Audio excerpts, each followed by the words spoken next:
Hi everyone, it's Dorothy Fitzer and welcome back to Practice Tips. This week I wanted to give you a little something to keep your hips open while you're sitting at your desk at work or in a waiting room somewhere on the bus. For most people, this joint, the hip joint, which is a ball and socket joint, you have the socket, which is called the acetabulum, which is a very fun word to say, and then you have the head of the femur, and it's meant to operate, kind of like a ball bearing. But for most people, the hip flexors get real tight, the abdomen, the buttocks get real tight, and it actually becomes, the range of motion gets extremely limited, and that torque can go into the knees and ankles and into the back, and especially when we're kind of sitting at a desk all the time. So I really wanted to encourage you at least once or twice a day to take a little hip break. And as you're sitting there, I want you to imagine your pelvis, okay, it's like a bowl, is like one of those old-fashioned rubber stamps, like they use at the post office or whatever.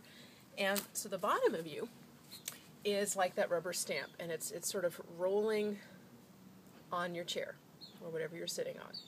Okay, and I really want you to feel, because we tend to get kind of numbed out down there and very tense, and it's a very taboo place, but it's actually such a very important place for transfer of weight, just movement of chi up through the legs. So many important things have to happen down in that area.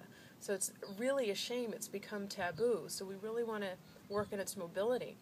So I want you to feel the whole traverse of the stamp going like this. And where does your stamp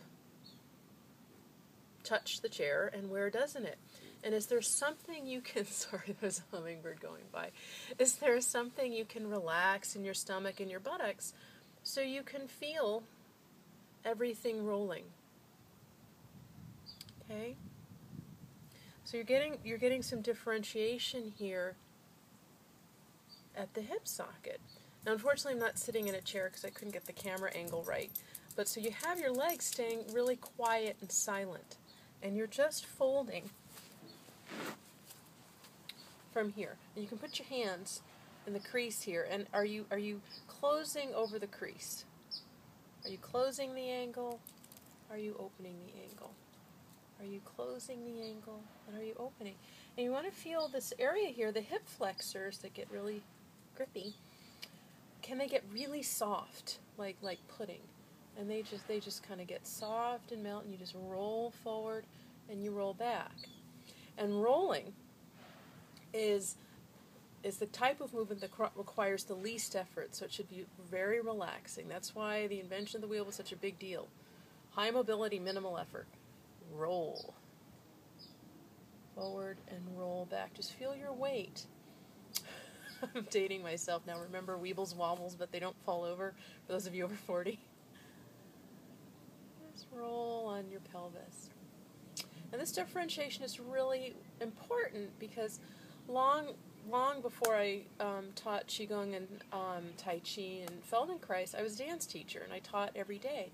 And one of the biggest problems I saw when people were stretching their hamstrings was they would actually flex here and then try to stretch like that.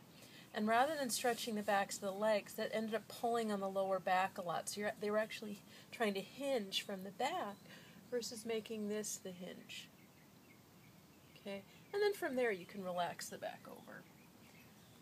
But just like when you're throwing a ball or anything, playing pool or whatever, it's that moment of initiation that sets the course for the path of that ball. Same thing here. If you're stretching or moving, make sure that if it's something that requires a bending action at the hip, that you're really bending at the hip and not the lower back. Okay? It'll really save those lumbar vertebrae. And the more you open up the hips, the more you'll save your knees and ankles. So remember to take that hip break at least once a day at the desk.